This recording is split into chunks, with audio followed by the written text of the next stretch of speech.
हम लोग 5.3 question number 7 का सोल्यूशन देखेंगे जो कि फेडरल बोर्ड स्मार्ट सिलेबस में इंक्लूड है। ये वर्ड प्रॉब्लम है और अक्सर वर्ड प्रॉब्लम आ जाती है और उसका सोल्यूशन इक्वेशन बनाना प्रॉब्लम होता है, इसलिए हम पहले इसकी इक्वेशन बनाएंगे देन इसका सोल्यूशन देखेंगे। आपके पास क्वेश्चन नंबर 7 है, each unit of food x cost R S 25 and contains 2 units of proteins and 4 units of iron. तो यहाँ तक आयरन तक आपको एक्स कंपोनेंट्स दिए जा रहे हैं, राइट, एक इक्वेशन के दिए जा रहे हैं। तो मैं पहले रफ में इसको लिखता हूँ। आपके पास जो कॉस्ट है, कॉस्ट फंक्शन जो होगा उसमें 25 है, राइट, 25 कॉस्ट है जिसको हम 25x कह देंगे। देन हमारे पास 2 units of protein, let's say कि हम प्रोटीन्स को x से शो कर रहे हैं, एंड 4 यूनिट्स ऑफ, आपको दिए हुए हैं 4 यूनिट्स ऑफ आयरन। सो यहाँ से पूरे x के कंपोनेंट्स मिल जाएंगे हमें, 25x, 2x and 4x, right. Then आपके पास while each unit of food y cost RS30, so यहाँ पे हमें मिल जाएगा RS30y।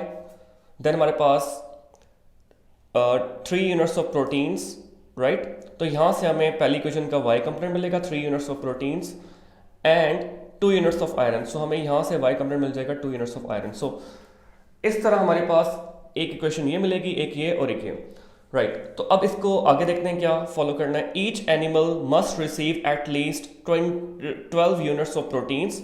सो एट लीस्ट मतलब कम से कम आपको 12 चाहिए, ज़्यादा से ज़्यादा कितने मर्जी हो सकते हैं। तो इसमें ग्रेटर देन इक्वल टू 12 आ जाएगा, right, because of at least का निशान कहा हुआ है, तो कम से कम 12 होगा, अदरवाइज 12 से ज़्यादा होगा। देन आपके पास and how many units? 16 units of iron each day. So 16 units of iron each day, right? How many units of food should be fed to each animal at the smallest possible cost? Smallest possible cost का मतलब है कि हमने इस function को minimise करना है, right, minimise, because इस सवालों का आपको पता होगा 5.3 में हमने मैक्सिमाइज और मिनिमाइज करना होता है, तो इसमें हमने मिनिमाइज करना है बिकॉज स्मॉलेस्ट कॉस्ट की बात आ रही है। ये आपके पास कॉस्ट फंक्शन आ जाएगा जो कि एक्स वाई में हमने मिनिमाइज और मैक्सिमाइज करने के लिए चेक करना होता है। ये हमारे पास इक्वेशन नंबर 1 एंड 2 है। एंड यू नो के हमारे पास फूड की बात हो रही है, तो फूड कभी भी नेगेटिव में नहीं जाएगा, उसकी कॉस्ट या फूड, तो ये दोनों पॉजिटिव साइड्स पे होंगे, राइट, क्वाड्रेंट सिस्टम में। तो ये हमारे पास इक्वेशन है और हमने इसको सॉल्व करना है। आई होप कि इक्वेशन बनाना समझ आ गई होगी आप लोगों को। सो एक्सरसाइज 5.3 क्वेश्चन नंबर 7 जो कि इंक्लूड है फेडरल बोर्ड सिलेबस में। सो हम लोगों ने इसको मिनिमाइज करना है। Function is x, y is 25x plus 30y, right. So बाकी हम लोगों ने इसको इक्वेशंस को देख लिया है। 12, this is equation number 1, 4x plus 2y, this is equation number 6 equals greater than 16 2, and हमारे पास दो कंस्ट्रेंट्स कंडीशन है, x greater than equal to 0 and y greater than equal to 0। So हमने 1 बाय 1 इन इक्वेशंस को solve करना है, जो प्रीवियस मेथड से हम लोग सॉल्व करते हैं, देन हम लोग इनके ग्राफ ड्रॉ करेंगे। So our equation 1 is equation 1, 2x plus 3y greater than equal to 12। आपने इसे इक्वलिटी में कन्वर्ट करना है। देन आपने x इंटरसेप्ट निकालना है, x intercept then y intercept. x intercept के लिए आपने इसमें y0 पुट करना है। So 2x plus 3 into 0 equals to 12, 2x equals to 12, x will be equals to 6।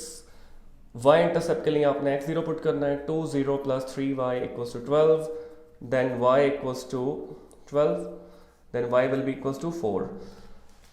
और अगर हम टेस्ट पॉइंट चेक करते हैं, टेस्ट पॉइंट की आपने हेडिंग देनी है। टेस्ट पॉइंट एक्चुअली इनइक्वालिटी में पुट होता है 0 0, जिसमें x भी 0 होता है और y भी 0 होता है, और आपने इक्वेशन नंबर 1 में पुट कर देना। तो 2 0 plus 3 0 greater than 12, so 0 will be greater than 12, right? So because 0 की वैल्यू greater than 12 नहीं होती तो ये false है। So अगर हम इसी जगह पे इसका रफ सा ग्राफ हम लोग ड्रॉ कर लें, so हम देखते हैं कि x पे 6 पॉइंट्स हैं, 1 2 3 4 5 6, एंड वाई पे 4 है 1 2 3 4, और हम इन 4 और 6 को अगर हम मिलाएंगे तो बिकॉज ये फॉल्स था तो ये ओरिजिन के अवे शेडिंग होगी यहाँ पे, राइट। अभी हम रफली इसको कर रहे हैं। अब आते हैं क्वेश्चन नंबर 2 पे, जो कि हमने क्वेश्चन नंबर 2 शुरू में बना लिया है। 4x plus 2y, 4x plus 2y greater than equal to 16. So this is equation number 2. 4x plus 2y greater than equal to 16. This is equation number 2. इसको हम इक्वालिटी में कन्वर्ट करेंगे, देन हम इसके x इंटरसेप्ट और y intercept निकालेंगे। x intercept के लिए y 0, so 4x plus 2 0 16, 4x equals to 16, so x will be equal to 4.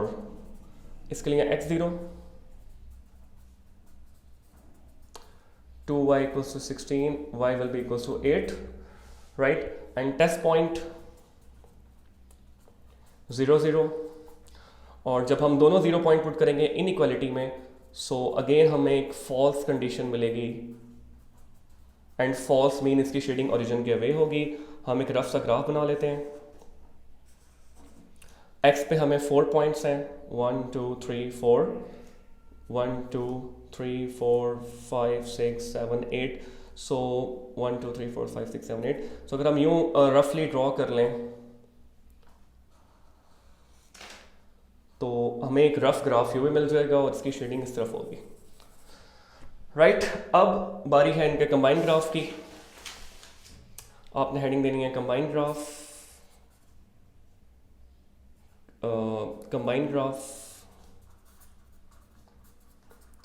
Combined graph के लिए आप लोगों ने जो ग्राफ है वो एक ही ग्राफ पे दोनों ड्रॉ करने हैं। सो वी हैव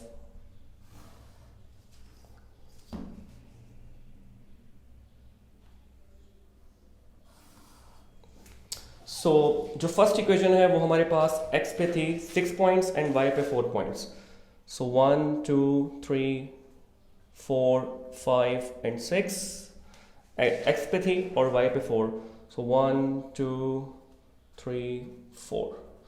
सो हमारे पास लाइन नंबर 1 के जो पॉइंट्स थे वो ये थे, और अगर हम इन्हें मिला दें, so line number 1 is this, right. अब लाइन नंबर 2 जो थी हमारे पास, उसमें हमारे वैल्यूज जो थी वो वेरी कर रही थी x इक्वल्स टू 4 से लेकर 8 तक।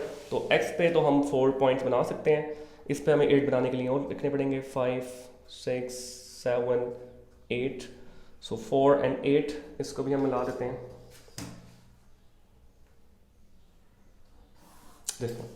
सो ये लाइन नंबर 2 है। बिकॉज दोनों इक्वेशंस फॉल्स थी, फॉल्स मीन्स के नंबर लाइन 1 की शेडिंग अवे हो रही थी एंड लाइन 2 की भी शेडिंग अवे हो रही थी, तो दोनों की जो कंबाइंड शेडिंग होगी वो दिस वन होगी, ये वाली,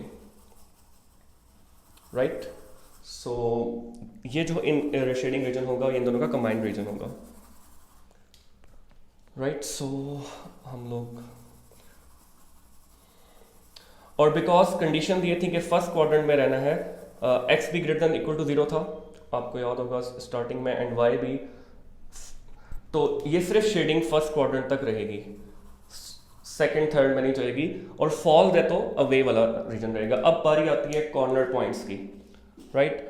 कॉर्नर पॉइंट्स वो पॉइंट्स होते हैं जहां पर लाइंस क्रॉस करनी है शेडिंग रीजन में। तो शेडिंग रीजन में एक ये पॉइंट मिल रहा है, हमें ये मिल रहा है जहां पे लाइंस क्रॉस कर रही हैं, और एक ये मिल रहा है, right. So corner points,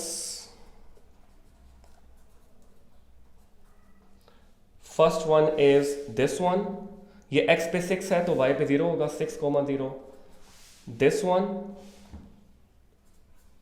0,8, and जो थर्ड वन है जहां पे लाइंस इंटरसेक्ट कर रही हैं बिटवीन द क्वाड्रेंट, इसको हम सॉल्व करेंगे साइमल्टेनियसली, राइट।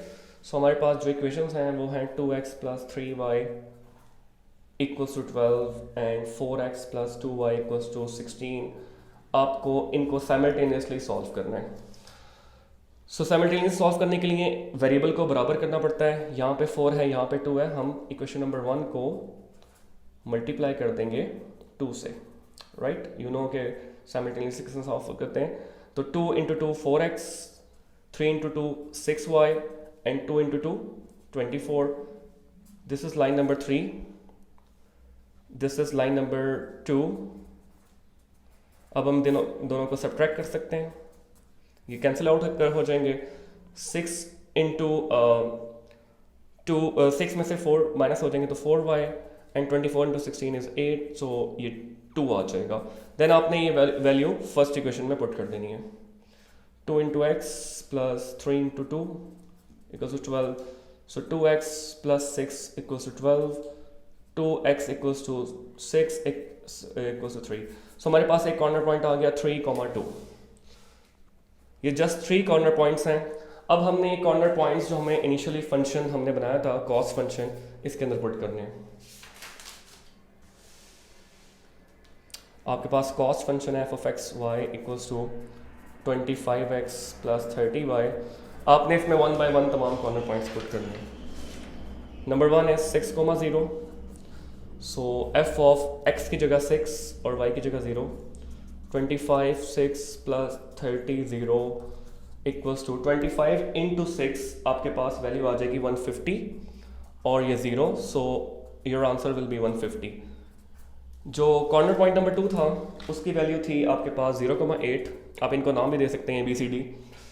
सो 0,8 25 0 प्लस 30 y की जगह 8. इनको मल्टीप्लाई करेंगे तो आंसर आ जाएगा 240. And the last one is 3 जो हमने साइमल्टेनियस मेथड से निकाला है वो है 3,2. सो पहले 3,2 25 3 plus 32. So 25 into 3 75 7 plus 60. So this will be 135. And उनका डिमांड ये थी कि स्मॉलेस्ट रीजन कहाँ पर आ रहा है, तो मिनिमाइज हमने चेक करना था. और सबसे स्मॉलेस्ट वैल्यू 135 3 पे. सो सबसे स्मॉलेस्ट वैल्यू इसकी आ रही है थर्ड कॉर्नर पॉइंट पे जो हमने साइमल्टेनियस सॉल्व किया. तो हम इसके आगे लिख देंगे कि ये मिनिमाइज कर रहा है, मतलब ये वाला जो कॉर्नर पॉइंट है ये मिनिमाइज कर रहा है. सही है, मिनिमाइज. सो इस तरह आप सॉल्व करेंगे क्वेश्चन नंबर 7 5.3 का. राइट.